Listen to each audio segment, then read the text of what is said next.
रामराज्य ग्रुपचे कोषाध्यक्ष माऊली तोरमल यांचे आमरण उपोषण स्थगित, महसूल विभागाला कारवाईचा अल्टिमेटम।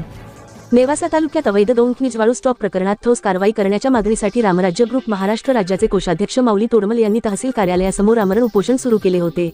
या उपोषणाला प्रासंगिक यश आल्याने सदर उपोषण तात्पुरते स्थगित करण्यात आले आहे। या प्रकरणाची थोडक्यात पार्श्वभूमी अशी की नेवासा बुद्रुक येथील आबासाहेब सोपानडवले यांनी अनधिकृत गौण खनिज स्टॉक केल्याचा ठपका ठेवण्यात आला आहे। या संदर्भात दिनांक 12 फेब्रुवारी 2026 रोजी महसूल अधिकाऱ्यांनी जमीन महसूल अधिनियम 1966 चे कलम 48 पोटकलम 7 व 8 मधील तरतुदींनुसार तसेच महाराष्ट्र शासन राज्यपत्र साधारण भाग 4 व दिनांक 12 जानेवारी 2018 मधील परिच्छेद 8.9 व 9.2 मधील तरतुदींनुसार कारवाई केली आहे। सदर प्रकरणात 20 ब्रास वाळू गौण खनिज साठा केल्याने संबंधितांवर दंडात्मक रक्कम 6,13,700 रुपये इतका दंड आकारण्यात आला आहे।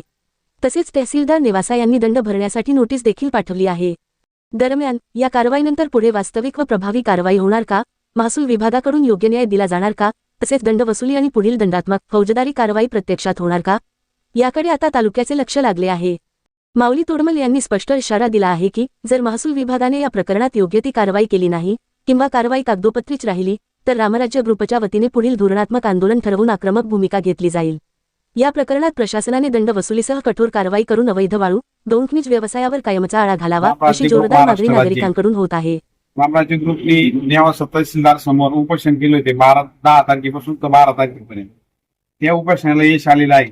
त्याचं कारण असं की 2 ठिकाणी पंचनामे करून त्यांच्यावर दंडात्मक कारवाई केलेली होती व आबासाहेब सोपानडवले यांच्या घरी जो स्टॉक पडला होता वाळूचा, त्यांनी जे वाळू नदीतून आणून टाकली होती तिला तहसीलदार साहेबांनी दंड केलेला आहे 6,13,700 आणि आमच्या उपोषणाला नक्कीच यश आलेलं आहे असं आम्ही समजतो।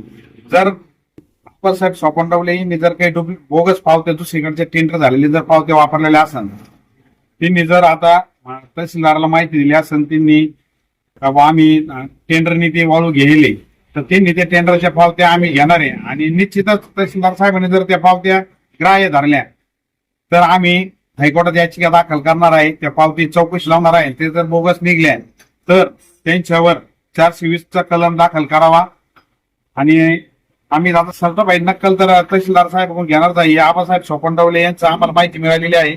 यांना तहसीलदार साहेबांनी दंड केला 6,13,700।